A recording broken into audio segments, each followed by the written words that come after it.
Good morning from Chicago traders. It's 8:01 a.m. Chicago time on Tuesday, the 5th of October 2021. Thanks for joining me this morning on this broadcast number 2087.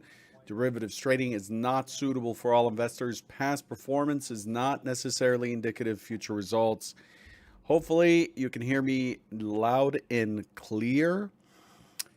Welcome to a Tuesday here, a day with higher volatility traditionally. Coming into today, really, we're seeing risk-on sentiment. The market has tested down already during the Asian session and has done nothing but climb higher since the Europeans came in. And we're seeing a nice little pop in the Euro stocks as well as the German DAX. The S&P is up 44 basis points. Dow's up 157 points, 46 basis points. Nasdaq's making a little bit of a recovery. The Nasdaq, wow, yesterday just really threw a wrench in my my context read. But today recovering a little bit back at above 14,500.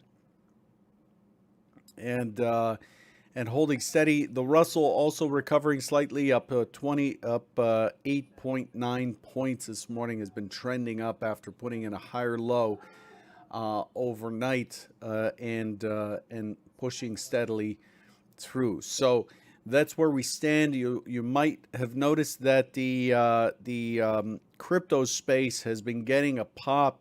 Crypto has moved from about $42, $43 to over 50 pretty quick here.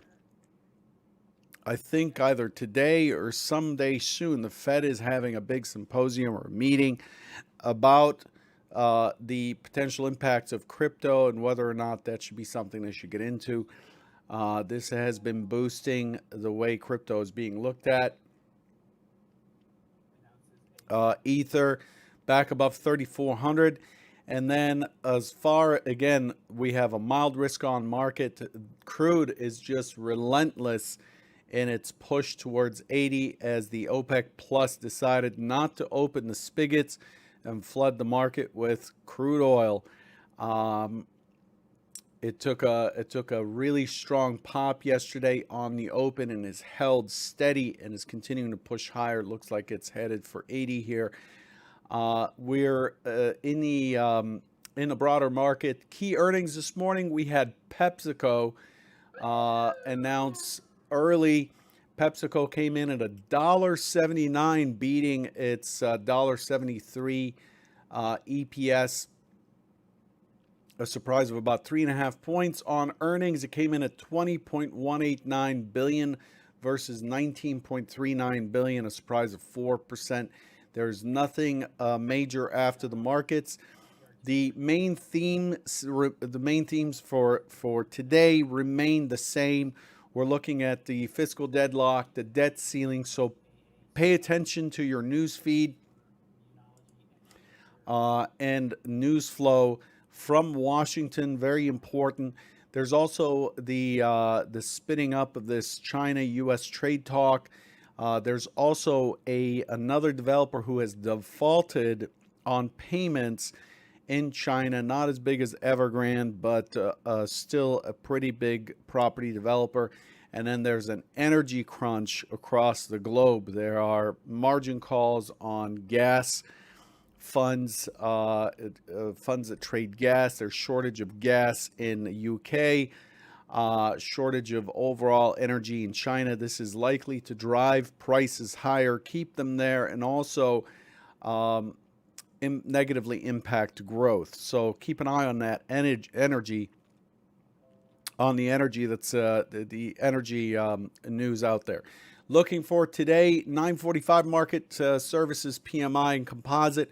10 o'clock, we're looking for ISM non-manufacturing and IBD tip. At 11, President Lagarde, ECB's President Lagarde at 1:15, Fed's quarrels. The thing is with these Fed speakers, there really isn't much the market will likely respond to because it's already baked in. We already know they've been very transparent about what they're going to do. After the close, we're looking for 430 API crude stocks. Looking at yesterday, my view yesterday got blown out of the water. I mean, so bad.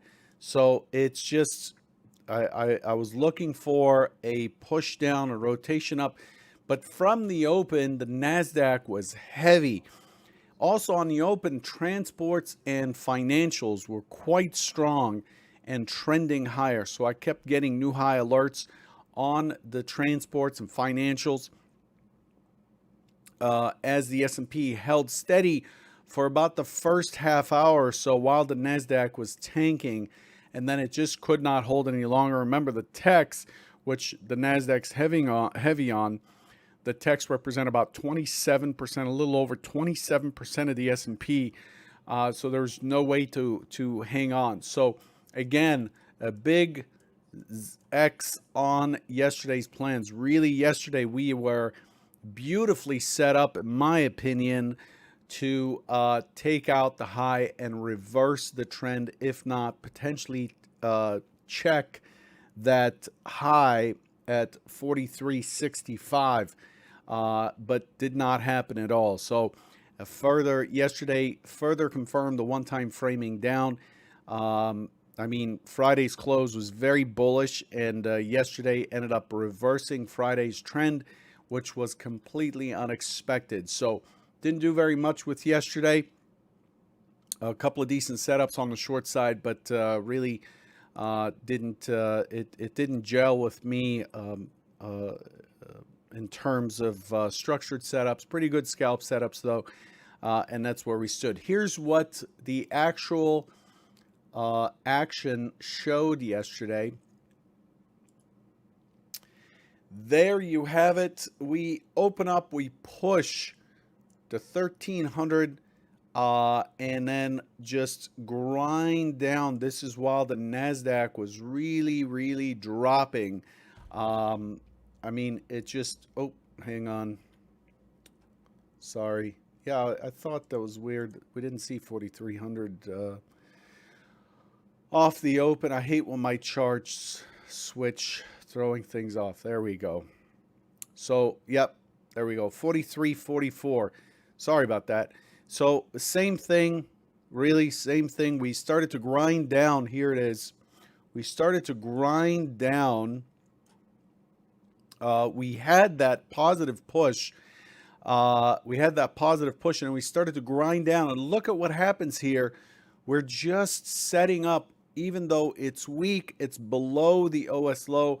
We set up to create a nice little base. We have higher lows as the NASDAQ is puking. We're looking for the NASDAQ to ease off for a quick pop, and then we expect a follow-up. And this is what we had on scenario 2, actually, a pullback lower to 43.30. Remember, NASDAQ, the second scenario is pushed to 43.30 or so, drop as much as 43.15.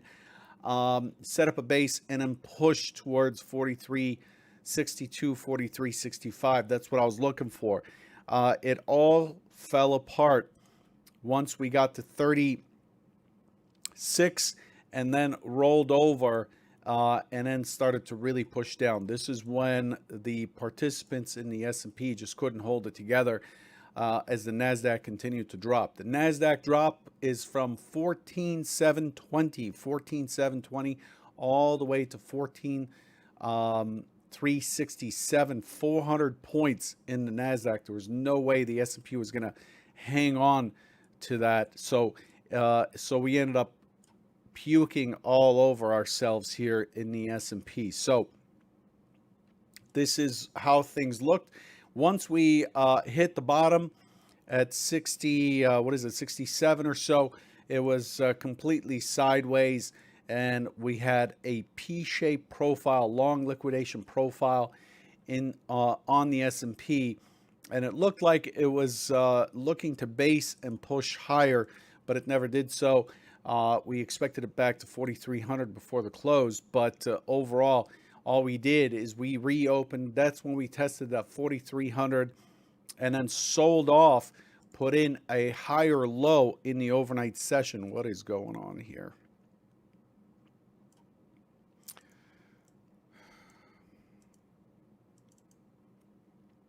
Okay. Put in a higher low into the overnight session. There it is. So we pushed to 67 overnight, 69, a V bottom attempt back to the mid, and then from there we have a pretty good base into the European Open to have pushed back over 4,300. The high is 43, 1475 against the 15 and against the 15, and that was Friday's open as well as 15, 43, 15. So that's a stock zone for today. We've hit this 15 from, we opened at it, we hit it from below, above, and now from below again. And that's how we're set up. We're staying inside of yesterday's range. We're in the thin zone of yesterday's range. We're in the single prints. Here they are. We can look at this for a second. So if we look at this chart, you can see that we are right up here in the single prints, in the single print zone. The single print zone from yesterday's 42.97 to about 43.26. This is a rejected zone in terms of time in the market profile. We see it's a rejected zone in terms of volume as well, and we are right in the middle of that. So hard to predict what this day is going to look like, but what we did do is we put in a lower high yet again. So let's move on to the composite chart here, and to look at what it's been doing. So let's clean this up. You can see in the composite that since that high at 44.55, all we've done is put in lower highs, lower highs, lower high, lower high, lower high, lower high, lower high. One time framing down. This one time framing down is expected, was expected to be challenged yesterday, was expected to be breached yesterday.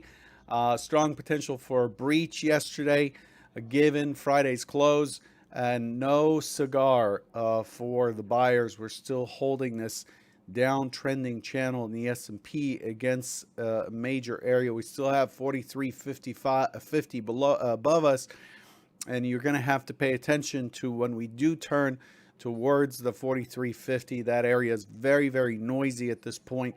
There's a lot of there's a big composite there that has formed. Actually, if I restore these profiles, these weekly profiles, let's do that.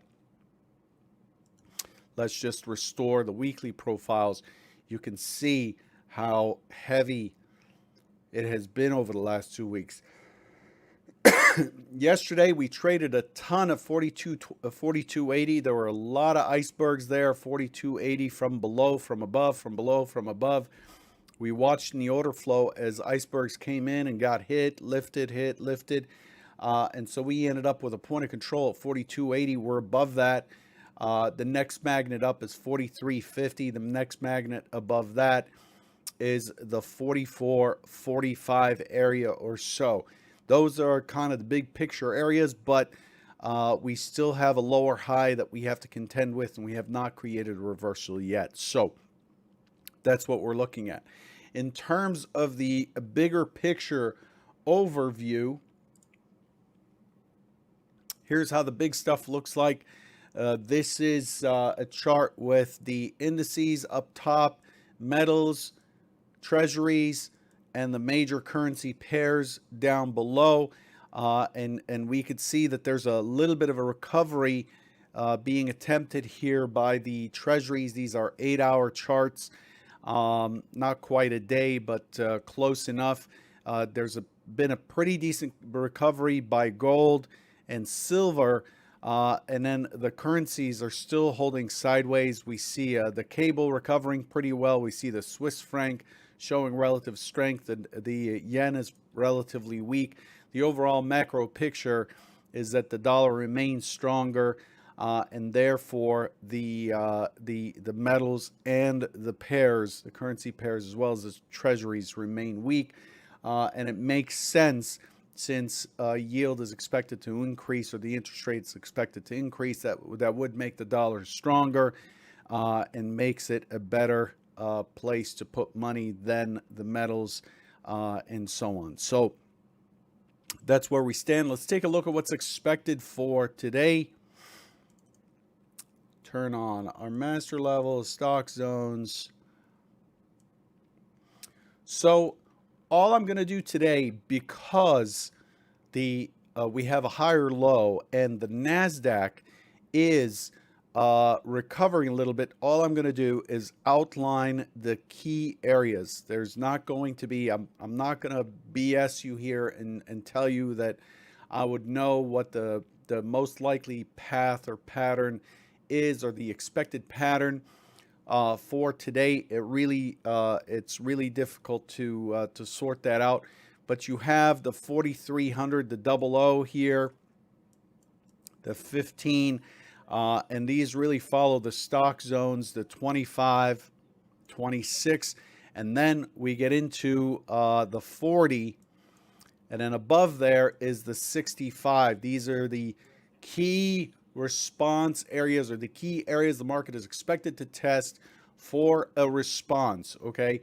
But beneath there, 95 has been in play quite a bit, 95, and then beneath there is 78, high volume node, 78.80 from yesterday, and if we give that up, we're looking at 65 beneath there. And then from there, we start to really get ourselves in trouble, and we start moving towards the 47, the 42, 47, 50.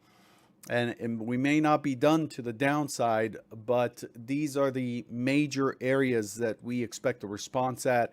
This morning, I'm expecting, as you recall, the overnight inventory is really just slightly long, about 50% long. In other words, 50% of the volume this morning occurred above prior settlement. That means that's why the inventory is 50% long. So we expect this to drop a little bit, but I'm looking for it to hold or fight in the 4,300 area. 4,300 is what we tested very early on. We tested, we put in a lower high, higher low, and then we broke through.